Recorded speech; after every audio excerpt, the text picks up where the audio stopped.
Ever find yourself stumbling over your words, trying to explain if something happened like 5 minutes ago or if it's happening right this second? Yeah, it happens. It feels like your language needs a bit of a time travel boost sometimes. Exactly. So, yeah. Well, consider this our mission control for that very thing. We're cracking open the basics of English verb tenses. One of our sources, English Tenses Made Easy, calls them the keys to a time machine for your words. I like that. That's a great way to put it. So today, yeah, we're diving into those fundamental tenses, present, past, and future. And we've got some good material to draw on. We do. We're looking at Beginner's Guide to English Tenses, the English Tenses Beginner Quiz and Study Guide, and that English Tenses Made Easy guide you mentioned. Right. And the mission for you, listening in, is basically to walk away with a really solid handle on these building blocks. You know, that aha moment, so you can navigate everyday chats without getting totally tangled up in all the other tenses out there. Because you really don't need to master all 12 or 16 or however many someone counts, not right away. That's what the guide says, and it's true. Okay, good. And think of these tenses like they're built with a simple kit. You've got your subject, the who or what, the main verb, the action, and then those really important helpers, the auxiliary verbs. Like be, do, HEVE. Exactly those. They're what really pin the verb down in time. We'll see how they all fit together as we go. Okay, let's jump in. The world of NOW, present tenses. Simple present and present continuous, right? Those are the main two. Those are the two key ones for now, yes. Yep. Simple present is, well, it's your workhorse. It does a lot. Like habits. Exactly. Habits and routines. I drink coffee every morning. That's a pattern. Okay. It's also, for general facts, things always true. The sun rises in the east. Can't argue with that. Nope. And interestingly, scheduled future things, if they're on a timetable, the train leaves at 9 a.m. tomorrow. It feels fixed. Almost like a fact, but in the future. Sort of, yeah. And crucially, it's for states, feelings, senses. Often uses those stative verbs, like know, believe, love. Ah, right. So you would normally say, I am knowing you. Precisely. You'd say, I know you. It's a state, so I understand your point, not I am understanding, usually. Got it. And the structure is pretty simple, right? Subject plus the basic verb. Subject plus the base form, yeah. But the tricky bit, he, she, it, that's where the S comes in. Or S. That's the one. He plays, she watches, it flies. And for negatives, we need help. You bring in do or does, so don't or doesn't, plus the base verb. He doesn't play tennis. Okay, and questions, flip it. Yep. Start with do or does. Does he play tennis? And listen out for words like always, usually, often, every day. Those are good clues. Definitely. And please, everyone, watch out for forgetting that third person S. It's so common. It really is. Now, present continuous. This one paints a different picture. It's about action happening, like, right now. You are listening to this deep dive. Exactly that. Or temporary things happening around now. I am studying for my exams this week. Not necessarily this second, but this period. Okay, that makes sense. We also use it for future plans, arrangements. I am meeting Sarah for lunch tomorrow. It's pretty set. Right. And changing situations. Your English is improving. That's happening over time, but it's current. Oh, and the annoying one. Yes. With always, to show you're maybe a bit irritated, he is always losing his keys. It's like a repeated, frustrating action. So the formula here involves BE. Right. Absolutely essential. Subject plus am, is, or re, plus the main verb with ing. I am studying. They are working. Negative, just add not. I am not studying. Simple enough. And questions. Flip the BE verb. Are you working? Correct. And the signal words here feel very immediate. Now, right now, at the moment, currently, today. Even things like listen or look. Yeah. Suggest something happening right now. Okay. And back to those stative verbs. Know, want, believe. Generally, yeah, they stick with simple present. I know the answer, not I am knowing. Because knowing is a state, not really an action you can see unfolding moment by moment. Gotcha. And the big mistake here, forgetting the BE verb. Oh, absolutely. Yeah. Saying he playing instead of he is playing, that little word is makes all the difference. It connects the subject to the ongoing action. So quick recap. Simple present. Habits, facts, schedules, states. General stuff, present continuous, happening right now, temporary things, future plans, changing situations, more like a snapshot or developing event. That's a good way to put it. One's the background, the other's often the foreground action. Okay, cool. Let's travel back in time then to yesterday, Past tenses, simple past and past continuous. Those are our main focus points again, yes. Yep. Simple past is your go-to for things that are finished. Done, over. Usually at a specific time. Often, yeah. Yeah. I visited Paris last year. The time anchor makes it clear it's completed. Or just a sequence of things. Definitely. Like telling a story. I woke up, brushed my teeth, and had breakfast. Boom, boom, boom. Finished actions. And past habits, like things that used to be true. Yes. He lived in London for 10 years. Implies he probably doesn't anymore. It's a completed state or habit in the past. Okay. And making it. Regular verbs get ed. Right. Walked, played, talked. Easy enough. But then... And then come the irregulars, where the form just changes. Go, went, eat, ate, see, a saw. The fun ones. The ones you just have to learn, yeah. No real shortcut besides practice. And negatives in the past. We need that helper again. We do. We use did not or didn't, but, and this is important, it's followed by the base form of the verb. So I didn't visit Rome. Not I didn't visit Rome. Exactly. It already carries the past meaning, so the main verb stays simple. And questions start with did. Did you visit Rome? Again, followed by the base form. Look out for yesterday, last week, 5 minutes ago in 1999. All those clear past time markers, yeah. So the two big mistakes, using the past form after did, and just, well, forgetting those irregular verb forms. Those are definitely common hurdles. Practice and exposure are key there. Okay. What about past continuous then? How's that different?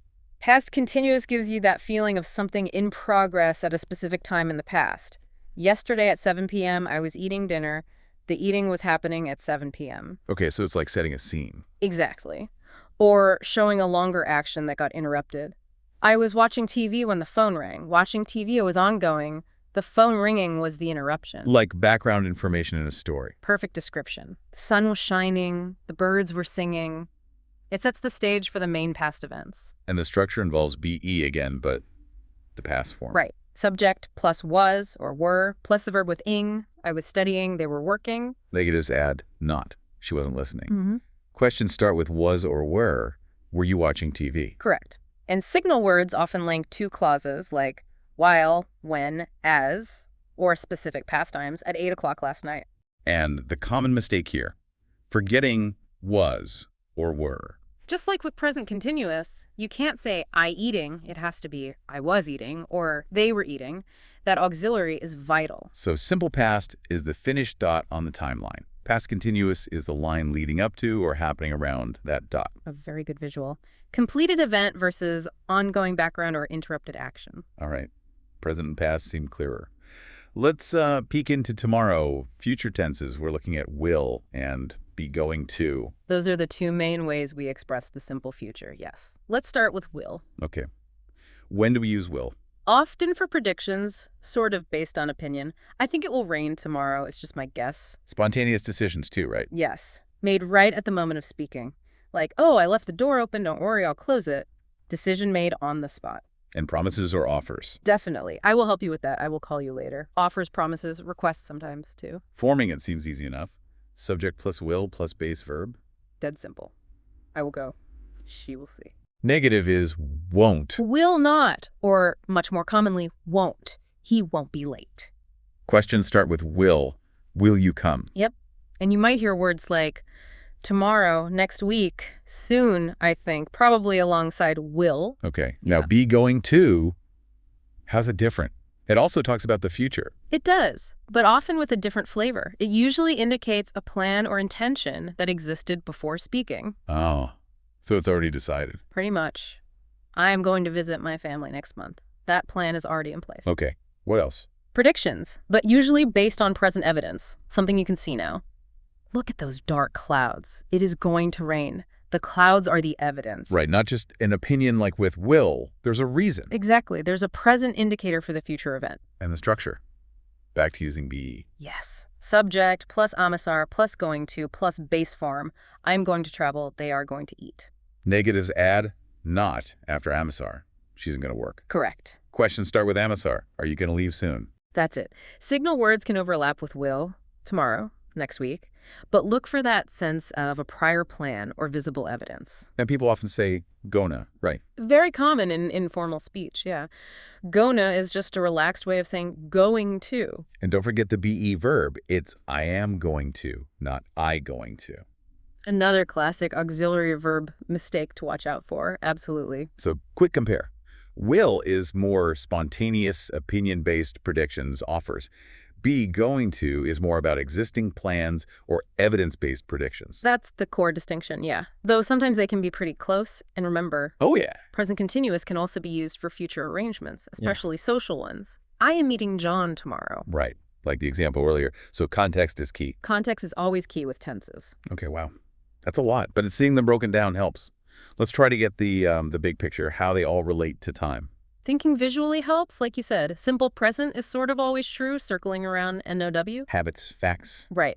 Present continuous is a short burst right around NW. Happening at this moment, or temporarily. Simple past is a definite point before NOW, finished. Done. Past continuous is a line in the past, maybe leading up to or surrounding that point. Ongoing in the past. And the future tenses, will and be going to, they point forward after NOW. That timeline visual is pretty useful. It can be. And look how one verb changes. Let's take to work. Okay. I work at a hospital. Simple present. That's your regular job, a habit or fact. I am working right now. Present continuous. Doing it at this moment. I worked late yesterday. Simple cast. Finished action, specific time. I was working when you called. Past continuous. Ongoing action, interrupted by the call. I think I will work tomorrow. Future with will. Prediction, maybe a bit uncertain. I'm going to work overtime next week. Future with be going to. Sounds like a plan. See? Same verb, different tense, totally different time frame and nuance. Yeah, that really clarifies it. And those helpers, the auxiliaries. Absolutely critical. Dodos for simple present questions negatives, amissar for present continuous, did for simple past questions negatives, was where for past continuous, will for one future, amissar for be going to future. They do the heavy lifting for time and structure. Okay.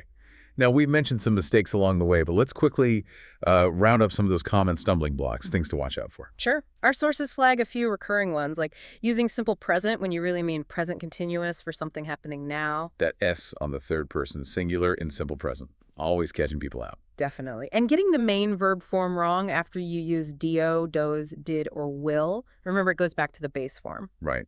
And forgetting the be verb am, is, are, was, were in those continuous tenses. A big one. Then there's the challenge of irregular verbs, just takes memorization and practice. And telling will and be going to apart, that nuance can be tricky. It can. Also, using those stative verbs, like, believe, in continuous forms when you usually shouldn't. Getting question word order right can sometimes be a hurdle too. True. And finally, kind of keeping your tenses consistent when you're telling a story, especially in the past. Not jumping around randomly. Okay, but it's normal to make these mistakes, right? It's part of learning. Absolutely. Making mistakes is how you learn. Being aware of them is the first step to fixing them. So what about tools, strategies? How can you, listening now, practice and get better? Well, the sources suggest some really practical things. Making your own tense chart can help visualize the structures and uses. I like charts. They're useful. Also, maybe focus on one tense at a time. Don't try to learn everything at once. Makes sense. Tackle simple present first, then maybe present continuous. Exactly. And slowly work on memorizing those common irregular verbs, little by little. Using the signal words as clues. Like yesterday means probably simple past. Yes, those are helpful signposts. And just immersing yourself. Read a lot. Listen actively to how native speakers use tenses. That passive learning helps internalize it. It really does. But active practice is vital, too. Speak, write, try using the tenses. Don't be afraid to try. Exactly. Do targeted exercises if that helps you focus. If you write stories, maybe draw a little timeline to keep your past tenses straight. Good idea. Ask for feedback if you can. And just review regularly. Keep the basics fresh. Okay, that's a solid toolkit. So, as we wrap up this deep dive, just take a moment. You've covered a lot of ground on these core English tenses. You really have. You've got a clearer picture now of how to talk about habits, current actions, finished events, ongoing past situations, and future plans or predictions. That's a huge part of everyday communication right there. It really is. Now, are there more tenses in English? Yes. You've got the perfect tenses, the perfect continuous. They add more layers. Future learning goals, maybe? Exactly. But mastering these fundamentals, simple present, present continuous, simple past, past continuous, and the basic future forms, that gives you a really strong foundation. And maybe the final thought to leave you with. it comes back to something you said earlier. Oh. Context. It's not just about rules. English tenses made easy really stresses this. Choosing the right tense depends so much on the situation you're describing. What exactly do you want to convey about the timing? That's the heart of it. It's like learning to ride a bike. How so? Well, at first you're wobbly, right? You're thinking hard about balance, pedaling, steering. Maybe you fall off. Definitely. But you keep practicing. You pay attention to how it feels, how the bike moves, and eventually it becomes much smoother, more intuitive. You don't consciously think about every little adjustment. Ah, I see. So using tenses becomes more natural with practice. Exactly. So keep practicing, keep listening, keep speaking, keep writing. You'll find yourself navigating the time of your words much more confidently.